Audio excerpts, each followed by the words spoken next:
Une bonne nouvelle en France, les festivals du printemps et de l'été pourront avoir lieu, mais sous condition. C'est notre une francophone.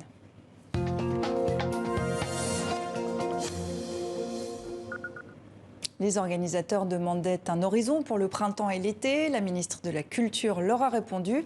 Roselyne Bachelot a décidé d'autoriser la tenue des festivals en plein air, mais avec un cadre strict. 5000 spectateurs maximum et tout le monde assis. Carole Meyer, bonsoir. Vous êtes la directrice d'Art Rock, un festival pluridisciplinaire en Bretagne, concerts, danse, théâtre, art de la rue. La 38e édition doit se tenir du 20 au 23 mai à Saint-Brieuc. Vous avez décidé de la maintenir. Ces annonces sont donc une bonne nouvelle pour vous ? C'est un début de nouvelle. On a des pistes, on a une sorte de guideline, mais on n'a pas assez d'informations encore. Qu'est-ce qui vous manque ? Il nous manque un calendrier. On parle de festival d'été, mais à partir de quand commence l'été?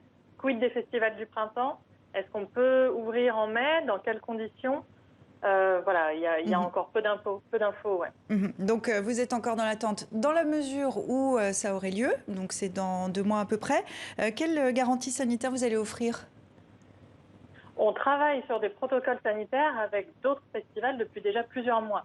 Donc ça, il faut quand même que les festivaliers soient rassurés. On travaille sur des protocoles qui mettent en œuvre de la distanciation, qui mettent en œuvre des mesures sanitaires avec gel, masque et tout ça à profusion. Donc il n'y a aucun risque là-dessus en termes sanitaires. On essaye vraiment de tout mettre en œuvre pour que ça se passe le mieux possible, quoi. Autant du côté de nos équipes, de nos bénévoles, de nos salariés, des artistes, mais aussi du côté du public. La ministre de la Culture vous demande des garanties, lesquelles ? Ce qu'elle nous demande comme garantie, c'est ça, c'est un cadre sanitaire strict qui fonctionne avec ce qu'on peut retrouver dans les lieux de vie qui sont ouverts actuellement, de la distanciation, du gel, des masques, et puis potentiellement aussi peut-être de pouvoir tracer le public, savoir qui est venu, pouvoir les joindre en cas de problème de cas contact, etc. Ça, il n'y a aucun problème. Mais donc si je vous comprends bien, ça aurait pu démarrer avant. Ça pourrait démarrer, voilà, tout dépend du contexte sanitaire et du pic épidémique dans lequel on est. La question aussi, c'est du nombre de personnes qu'on peut réunir.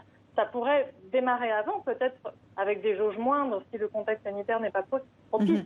Mais pour démarrer, il faut aussi que les salles rouvrent. Parce que vous imaginez bien qu'on ne va pas du jour au lendemain passer de 0 à tout d'un coup 5000 spectateurs à un endroit.